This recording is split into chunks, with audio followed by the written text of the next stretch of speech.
Everyone, आज हम पढ़ेंगे बायोलॉजिकल क्लासिफिकेशन। तो जब हम लिविंग ऑर्गेनिज्म को on the basis of their similarities and differences अलग अलग ग्रुप्स और सब ग्रुप्स में डिवाइड करेंगे तो हम उसको बायोलॉजिकल क्लासिफिकेशन कहेंगे।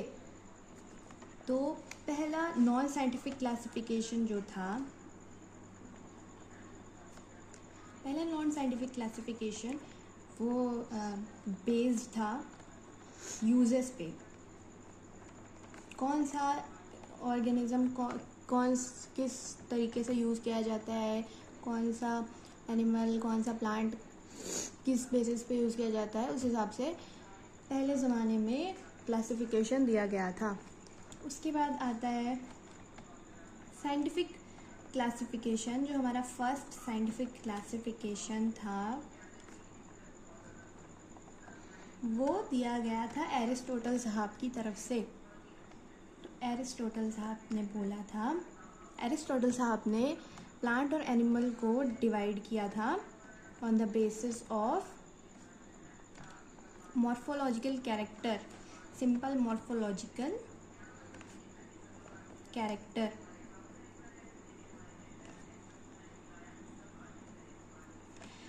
तो मॉर्फोलॉजिकल कैरेक्टर का मतलब होता है फिजिकल फीचर्स, उसके शेप, साइज, कलर एक्सेट्रा जो भी चीज़ें होती हैं।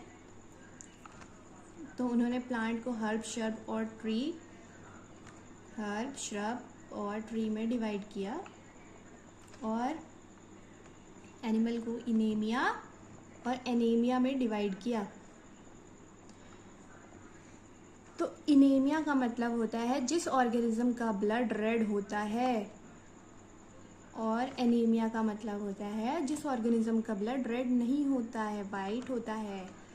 फॉर एग्जांपल इनेमिया हम ह्यूमंस में रेड ब्लड होता है और कॉकरोच जैसे ऑर्गेनिज्म में ब्लड जो होता है वो वाइट होता है।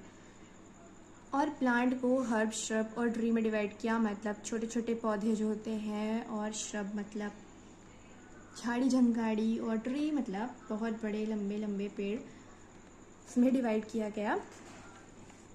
फिर आता है हमारा two kingdom classification.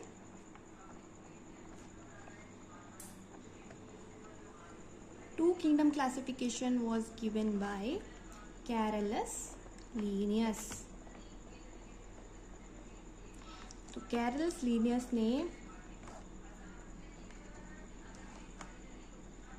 Kingdom Plantae और किंगडम एनिमेलिया में डिवाइड किया।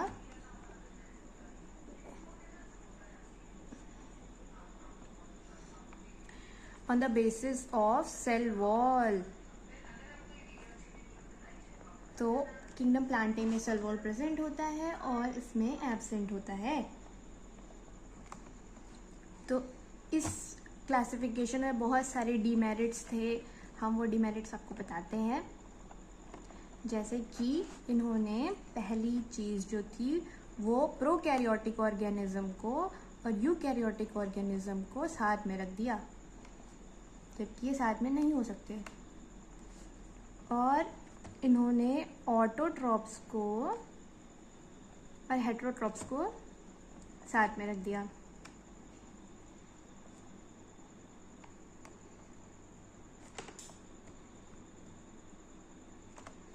और सबसे इम्पॉर्टेंट, इन्होंने यूनिसेलुलर और मल्टी सेलुलर ऑर्गेनिज्म को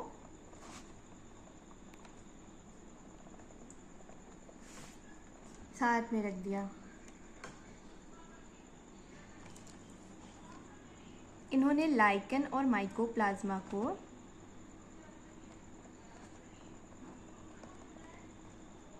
किंगडम प्लांटे में रख दिया।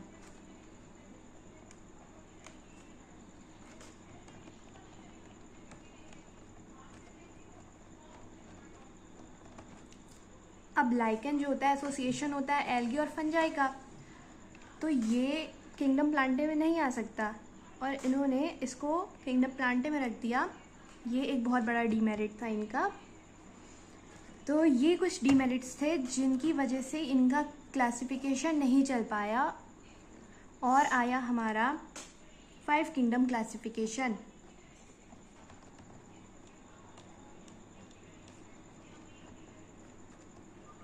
ये दिया था R.H. विटेकर साहब ने इन 1969। सबसे इम्पोर्टेंट क्वेश्चन इससे ही आते हैं। तो जो सबसे कॉमन फीचर था कि एनिमेलिया एंड प्लांटे जो था वो कांस्टेंट था सारे सिस्टम ऑफ क्लासिफिकेशन में। ये हर क्लासिफिकेशन में पाया गया, एनिमेलिया और प्लांटे। तो 5 किंगडम ऑफ क्लासिफिकेशन में R.H. विटेकर साहब ने क्राइटेरिया रखे जिसके बेसिस पे उन्होंने ऑर्गेनिज्म को डिवाइड किया। पहला था सेल स्ट्रक्चर, दूसरा बॉडी ऑर्गेनाइजेशन,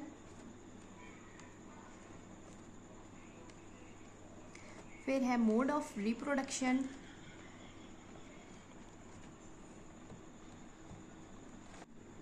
और फाइलोजेनेटिक रिलेशनशिप।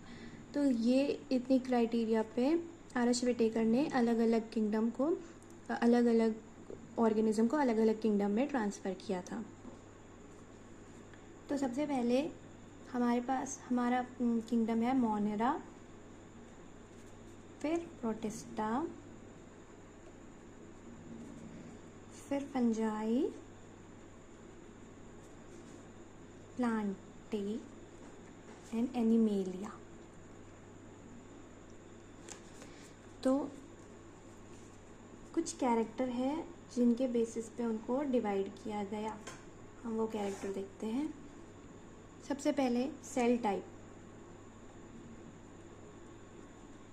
तो मोनेरा जो हमारा होता है वो प्रोकैरियोटिक होता है, यानी इसमें न्यूक्लियर मेम्ब्रेन एब्सेंट रहती है। और हमारे बाकी सारे किंगडम के जो ऑर्गेनिज्म है वो यूकैरियोटिक होते हैं।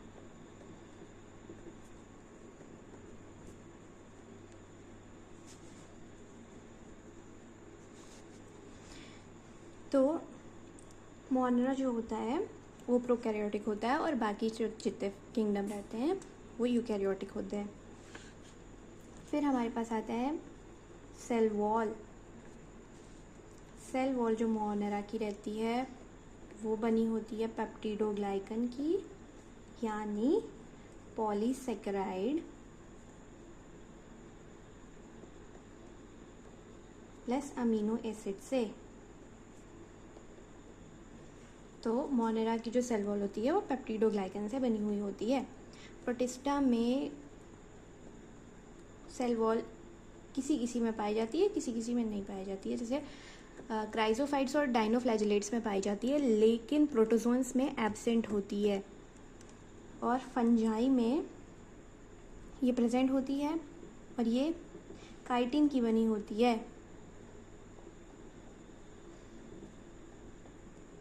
काइटिन की सेल वॉल पाई जाती है फंजाई में, और प्लांटे में प्रेजेंट होती है और सेल्यूलोजिक सेल वॉल होती है।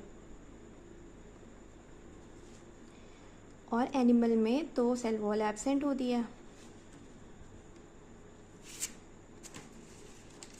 फिर हमारा कैरेक्टर है न्यूक्लियर मेम्ब्रेन।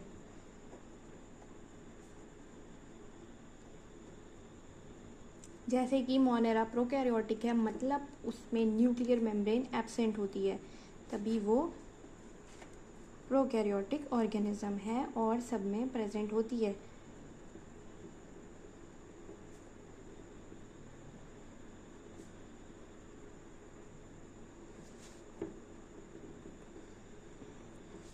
दूसरा हमारा कैरेक्टर है body organisation.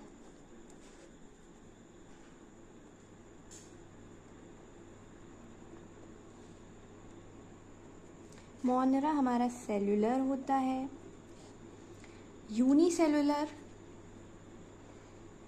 Unicellular prokaryotic organism होता है मोनेरा, और प्रोटिस्टा जो होता है वो यूनिसेलुलर यूकैरियोटिक ऑर्गेनिज्म होता है। बाकी सारे मल्टी सेलुलर होते हैं। मल्टी सेलुलर फंजाई हमारा मल्टी सेलुलर और लूज टिश्यू से बना हुआ होता है,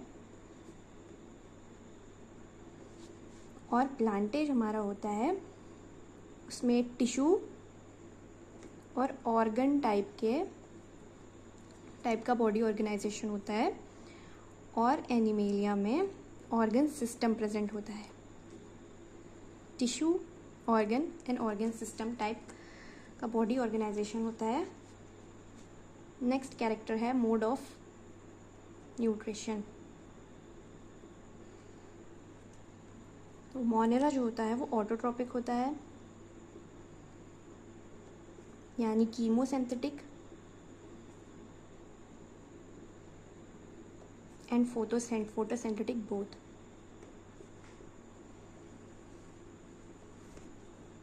और हेट्रोट्रॉपिक भी होता है, यानी सेप्रोफिटिक, यानी मरे हुए सड़े हुए चीज़ों पे ग्रो करता है, एंड पैरासिटिक।